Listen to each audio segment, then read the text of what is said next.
निवडणूक यादीमध्ये मोठा घोळ हे निश्चित आहे। 1 नोव्हेंबरला ऐतिहासिक मोर्चा काढणार मनसेचे नेते कुणाल माईनकर यांनी वक्तव्य केले आहे। मतदार यादीची दुरुस्ती होणे आवश्यक आहे। निवडणूक आयोगाने पावलं उचलावी अशी मागणी देखील आता माईनकर यांनी केलेली आहे। 1 नोव्हेंबरचा हा मोर्चा आहे, शनिवारचा मोर्चा आहे। प्रचंड मोठा असा मोर्चा, ऐतिहासिक असा मोर्चा आपल्याला घ्यायचा आहे, काढायचा आहे तो मोर्चा। आणि त्या अनुषंगाने आमच्या शाखा निहाय बैठका सुरू आहेत।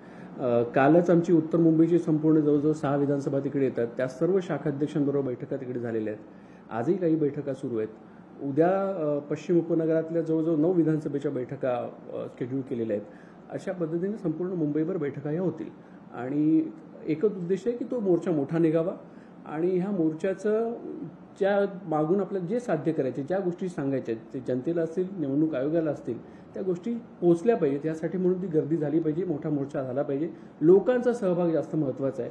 तर आमचा प्रयत्न असाही आहे की लोकांनीही त्याच्यामध्ये सहभाग घ्यावा। तर ते करण्यासाठी रेल्वे स्टेशन्स असतील, बस स्टॉप्स असतील, इकडे पण जाऊन त्याची जनजागृती जशी करता येईल त्या पद्धतीने आम्ही ते करतोय। लोकशाही मराठी ऐका, पहा, जागरूक रहा।